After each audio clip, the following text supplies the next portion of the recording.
You're not going to make knives because girls don't make knives. Their hands will get dirty, their nails will get dirty, and they'll burn themselves, and it's a dirty work. It is, but my dad's a logger, and I grew up logging with my dad, and so Dad took no excuses. His words were can't, never, could do nothing, and the reason was can't, never tried.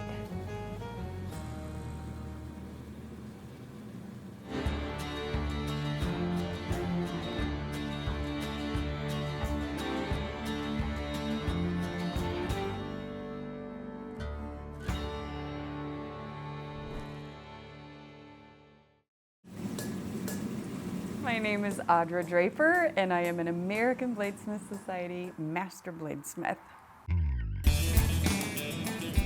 So what drew me to knife making was initially just a job, working for a ranch. I was being a ranch hand, feeding cattle, mending fence, go for work, and then I went out in the shop one day and saw him working, and he had the forge running, and I just totally and completely fell in love with the fire. The flames were intoxicating for me, and I told him I wanted to make knives too, and I wanted to play in the forge, and he promptly told me that, and I quote, "Girls can't make knives." So yeah, then it was a lifelong goal that I had to make knives forever now. I love the fire, the ability to just sit back and create from nothing. Even though I may make the knife myself, I got backup here that's ready to fix anything that's not running the way I want it to. It's really good having a mic. She's my wife, and I just try to make her life simpler or easier. That's my job. So I'm a member of the American Bladesmith Society. What they do is they promote the forged blade. They are very much like, I guess you would associate it with like an electrician. There's an apprenticeship that you have to perform. After that apprenticeship is over, you can apply for your journeyman. Once you pass your journeyman performance test, then you can be on your way to going for your master's. When you present for your master's, you have to make a Damascus 10-inch or greater blade. You show them that you can make a sharp knife by shaving the hair off your arm. When you're done with that, you cut a 1-inch hemp rope that's free hanging from the ceiling. You have to cut 6 inches from the bottom, clean cut. Then you chop through a 2x4 2 times. You have to shave the hair off your arm again to prove that it maintains its edge. And then from there, you put it in a vise and you flex it to 90 degrees.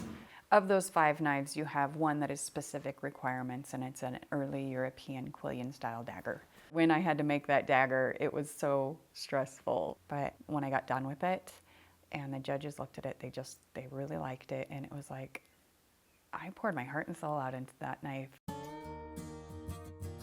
I got my Master Bladesmith rating in 2000. I was the first female Master Bladesmith. I guess I made a little bit of history there.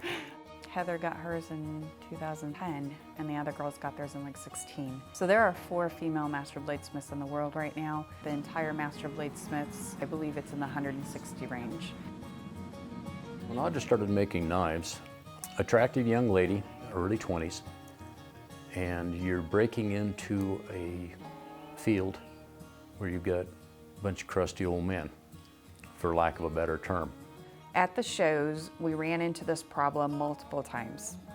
They thought that I was making the knives and that she was just the pretty face selling the knives. They just didn't believe that I was making these knives, and I was angry, I was frustrated that people weren't really taking me seriously. So when I saw the masters and met the masters, they were all very distinguished older gentlemen in those days. And nobody gave them guff. Nobody said, who really makes your knives? They all just took it for granted. They were a Master Bladesmith, they made these knives. And I'm like, that's what I'm gonna have to do, because I am sick and tired of people not believing that I made these knives. So going for my masters gave me the credibility with people when they came to my table.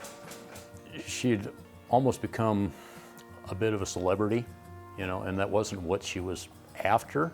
But it was nice to see people accept her you know, and all the hard work had paid off. All of a sudden it opened up so many different avenues, and the teaching really, after getting my master's, that's really, it shot us into that direction. But it wouldn't have happened if it weren't for all the articles and stuff that were written that kind of got my name out there to the whole world instead of just my little town of Riverton, Wyoming, where, you know, nothing happens in Riverton, Wyoming.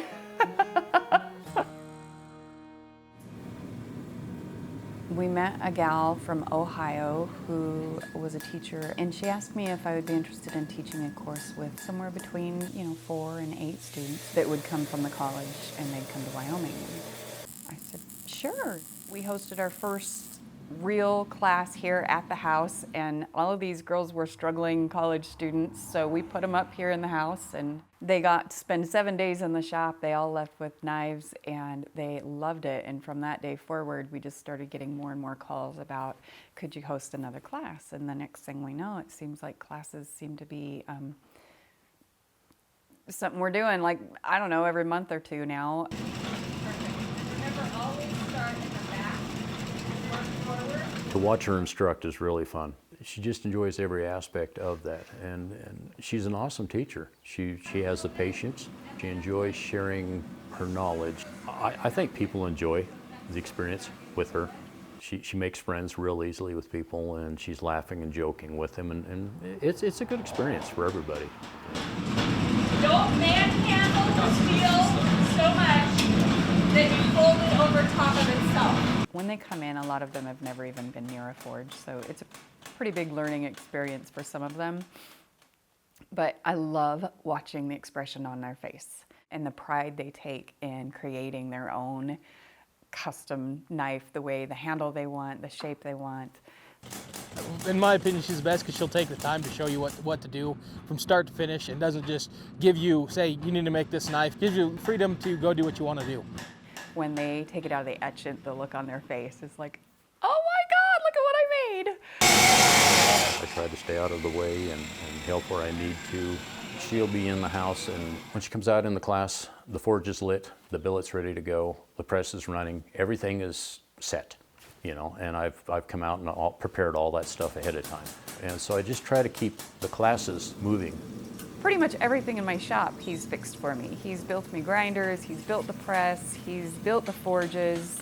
That's made probably my success right there, is that I have a pretty good team going. She's driving the bus, and I just try to keep the wheels on the bus. So that's kind of where the wheels on the bus thing comes on. It can be a challenge some days.